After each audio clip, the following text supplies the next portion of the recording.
Сенің кенжесі ғой енді, олар енді Төле бидің ұрпағы, Төле би дулат жансы ғой. Вообще албан соған дулат. Сен дулаттың ішіндегі шымырынан тарайсың. Бұл албан соған бір туат.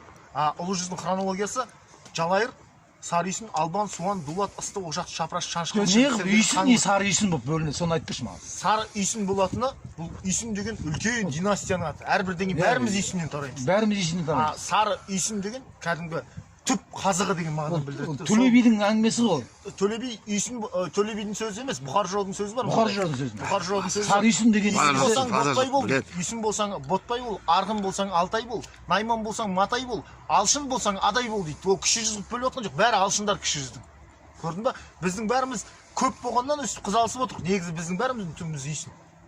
Сарыүйсін сендердің бәріңнің Албан Суан Дулаттың ноқтағасы, ал Сарыүйсіннің ноқтағасы Тарақтаңбалы Жалайыр. Жалайыр ғой. Қаңлы кем братан, Қаңлы?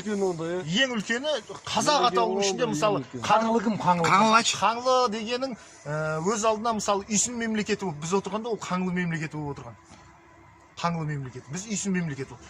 Үйсін сақ мемлекеті болып бөлінеді, дулаттар Албан Суан Дулаттардың ғұн мемлекеті болып бөлінеді. Біз ғұнбыз. Сендер ғұндарсыңдар. Тараз деген қаланы именно ғұндар салады. Біз Үйсін мемлекеті болып отырамыз, Сарыүйсін Жалайыр екеуі бірге. Әлі күнге дейін бірге отыр. Қазір Бақанаста болсын, Шуда болсын, Мойынқұмда болсын, Сарыүйсін мен Жалайыр көрші болып отыр. Барлық жерде. Барлық жерде екеуі құмның бойында, екеуі өмір бойы, екеуі туған ағайын өйткені. Бұлар өмір бойы таққа таласып бір-біріне геноцид жасаған рулар. Өйткені ұлы жүздің ең үлкендері. Ал Қаңлы дегенің Оғыз тайпасының ақсүйек руы. Оғыздар деген болған Үйсіндермен, ғұндармен соғысып жеңіліп, қазір Турцияда жүрген түріктер Оғыздардан тарайды. Солардың патшалары Қаңлылар. Қаңлылардың ішінде Қарағанның ішінде Қай тайпасы деген бар. Содан Турцияда Қайсер деген қала бар. Бізден жеңіліп, мына Қызылордада Янгикент деген қалалар әлі қалған. Қорқыт ата деген біздің атамыз емес. Дәдәм Қорқыт деген солардың ата бабасы. Біз жерді тартып алушылармыз. Біз жерді тартып алдық та олардан.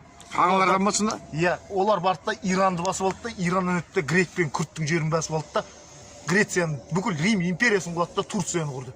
Патшалар Қаңлылар, иә? Патшалар Қаңлылар, халық түркмендер. Халық түркмен, Әзербайжан мен түркмен. Қай жүзге жатады негізі? Қаңлы ұлы жүзге жатады. Жоқ, олар кіші ғой сонда. Үйсіннен, Жалайырдан кіші ғой. Бізден жеңіліп кетті ғой олар Үйсіннен. Қаңлылар ма? Жеңіліп кеткен. Қаңлылар ма? Иә, жеңіліп кеткен. Қызылорда Қаңлының жері Қорқыт ата деп жүрген Қаңлылардың арғы атасы. Қорқыт иә. Арғы атасы. Кәдімгі Қобызды ойлап табатын. Бірақ Турциядағы түріктерде ол қалған жоқ, Қобыз біздің қазақтарда қалды. Жетіген деген инструмент бар. Қызыл кітапқа енген. Қазақтарда қалды. Шыңғысхан, например, келетін болса, жетігенде ойнаған дейді ғой. Шыңғысхан келатқанда кавалерия жетігенде ойнайтын болған. Ал қазір, например, Шыңғысханды моңғол деп орыс пен Қытай үшін біз сияқты мемлекет, қазақ сияқты слабый қазір хал қазақ. Өмір бойы елдің бәрін сықты деген тарих керек жоқ. Айдаладағы моңғолдар деген қазіргі моңғолдар, бұрынғы моңғолдар емес.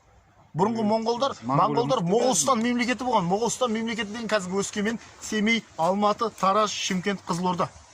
Шыңғысхан осаларға аралықта өмір сүреді. Сен, например, Әсет, сен Шыңғысхансың. Айбарды апарып шешең, сен Америкаға жерлеп келмейсің ғой. Монғолия мен Ұлытау, Жошқан Ұлытауда жатыр. Қарағандыда. Монғолия мен Ұлытаудың разницасы қандай? Неге оның аты шешең Шыңғысхан немесе Шыңғыс Қаған? Неге ол Шыңғыс Қоңтайши болмайды? Монғолша болса Қоңтайши болу керек ол. Көрдің ба? Ол қазақтың атын алып қалған ба? Ол біздің батырымыз, біздің патшамыз ол. Бізге сен любой тарихшының бетіне қойып беретін нәрсем, біз біреуді жерін тартып алдық деген тарихты маған тауып берші. Жоқ ондай тарих. Біз қалмақтан жерімізді қорғады деген ғана тарих бар. Мынандай амбалдай жерді аспаннан бізге тастай салды ма біреу?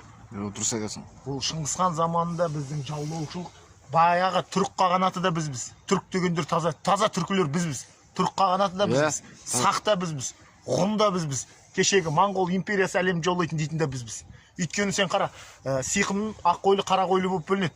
Армения, Әзербайжан, Дағыстанда ақ қойлы, қара қойлы деген сұлтанат болған. Бүкіл Европаны шапқан. Ақ қойлы, қара қойлы.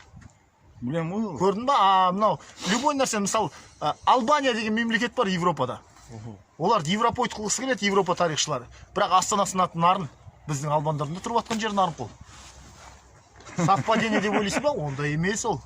Ол нәрсе көшпелілер атпен меңгеріп, қолында найза, қолында қылыш, елдің бәрін шауып жүрген кезде көшпелілердің заманы болған. Қазір Америкостардың заманы ғой, например, дамыған елдердің. Қайтып орта ғасыр келетін болса, қайттан біздің заман басталады. Өйткені сен жылқыдан басқа жылқы мен қойдан басқа түк жемейсің, қолыңда найза. Сол духың 9 миллион қазақтың шешенсің, көкірегіңді кергенде, әлемге патша әлі болғың келеді. Ол генофонд.